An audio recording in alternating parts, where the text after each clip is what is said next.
네, 머니투데이 고석영 기자입니다. 아직 조금 이해가 안 되는 게 그 보도 설명 자료를 보면 지난 15일, 그러니까 월요일 오후 3시에 개인정보 접근 시도를 확인하셨고 오후 4시에 접근 경로를 차단 조치했다고 했고 그 다음에 화요일에 보안 기능을 추가 적용했다고 말씀하셨고요.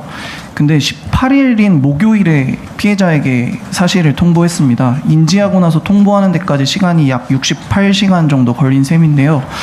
홈페이지 관리 업체가 중기부에 이를 알리지 않은 것인지 아니면 중기부가 이 업체의 보고를 받고도 신고를 하지 않은 것인지가 신고를 하거나 피해자들에게 알리지 않은 것인지 궁금하고요. 그다음에 두 번째는 지난 5월에 구조적으로 보안이 허술하다는 사용자 제보가 추가로 있었던 것으로 확인이 됐습니다. 이번 유출 사고도 동일한 구조에 대한 보안 허점 때문에 발생했다는 지적들이 있는데요. 홈페이지 관리 업체가 이 역시도 중기부에 이를 알리지 않은 것인지 아니면 중기부가 이 업체 신고를 받고도 조치하지 않은 것인지 궁금합니다. 예, 일단 두 가지 것 중에 두 번째부터 먼저 말씀을 드리겠습니다. 기자님께서 지적하신 것처럼 지난 5월에 그 공개된 1만 6천 건의 한 줄 아이디어와 그다음 비공개인 8천여 명의 팀원 정보가 노출됐다라는 그런 제보가 있었습니다. 그래서 해당 제보가 접수되었고 당시에 플랫폼 개발사에서 즉시 차단 조치를 완료를 했습니다. 다만 해당 사안은 플랫폼에 이루어진 민원 제보를 개발사가 자체 조치하고 중기부와 창진원에 전혀 보고를 하지 않았습니다. 그래서 개발사의 보고 누락 경위에 대해서는 저희가 법률 검토를 거쳐 엄정한 책임을 물을 예정이라는 말씀을 드리겠습니다. 그리고 15일 날 이제 그 처음 인지한 후에 18일 날 사실 통보가 이루어진 그 기간에 대한 문제는 저희가 개인정보보호법에 따라서 개인들에게 개별 통보함에 있어 필요한 절차가 일단 유출된 정보가 어떤 건지에 대한 특정이 그리고 어떤 분들이 유출이 됐는지에 대한 대상 확정이 그러니까 유출 정보의 범위와 대상에 대한 확정이 필요하고 피해를 입은 분들이 어떤 절차를 통해서 이거에 응하셔야 되는지에 대한 프로세스 구축이 필요했습니다. 그래서 아까 말씀드린 대로 저희가 이제 최대한 그 대상을 확정하기 위해 노력했지만 지금 법적으로 정해진 72시간 내에 어려울 걸로 판단되어 일단 최대 인원인 5,000명 전원에 대해서 안내를 해드렸고요. 그 다음 현재까지 파악된 바로는 아까 말씀드린 세 가지 자료가 암호화된 형태로 나갔고 그리고 저희가 그 피해 신고센터라든지 이런 절차를 시스템을 갖추기 위해 시간이 소요됐다고 설명드리겠습니다. 네, 다음 질문 받겠습니다. 네.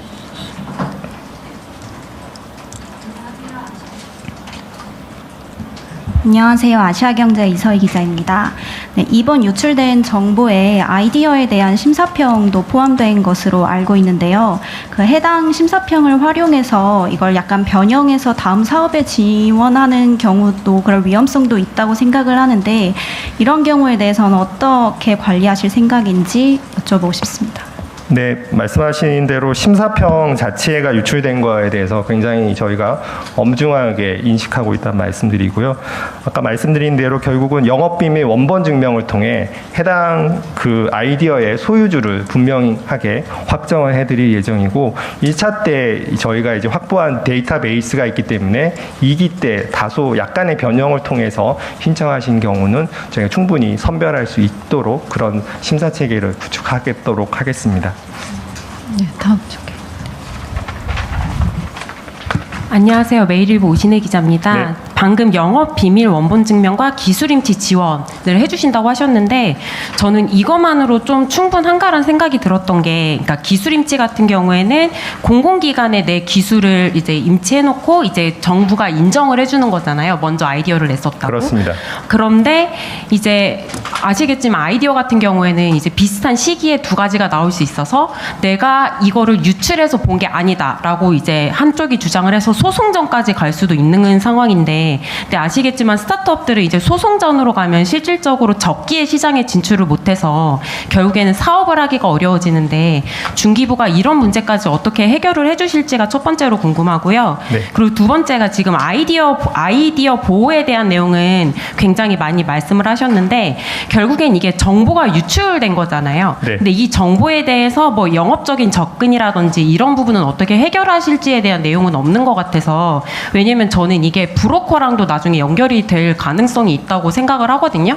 결국에는 이제 선정자들의 정보가 유출된 건데 그런 브로커랑 연결될 가능성이나 이제 이들의 개인 정보가 2차적으로 활용될 거에 대해서는 좀 어떻게 대처를 마련하고 계신지가 궁금합니다. 네, 일단 먼저 말씀하신 영업 비밀, 원본 증명과 기술 임치 같은 경우 저희 두 가지를 말씀드린 이유는 기술 임치의 경우가 좀 더 보호 효과가 크다고 기자님 알고 계실 거라고 생각합니다. 다만 기술 임치 제도 같은 경우에는 기업이나 법인의 사업자 등록이 돼 있어야 되는 부분이 있어서 모든 분들께 적용해 드리기는 어려워서 일단 영업비밀 원본 증명을 통해서 사업자 번호라든지 기업 여부에 관계없이 5,000분 전체를 지원해 드릴 계획이고요. 이 결국은 원본 증명이라는 건 해당 내용과 시기가 동시에 명기가 되기 때문에 그 후에 나온 부분에 대해서는 이게 더 빨랐다는 게 전자지문으로 인식이 된다고 저희가 알고 있습니다. 그래서 시기적으로 이분이 이제 등록한 이후에 나온 새로 비슷한 유형에 대해서는 대항력이 있다고 저희는 알고 있고요. 네, 그 부분은 추가적으로 나중에 원본 증명에 대해 네. 그러니까 이게 정부가 증명을 해준다고 해도 네. 사실 이게 소송전까지 가면 그 소송전에 소요되는 시간까지 사실 보상해주기가 좀 어려운 부분이 있잖아요. 그러니까 그렇습니다. 그 부분을 어떻게 해결하실 건지가 궁금합니다.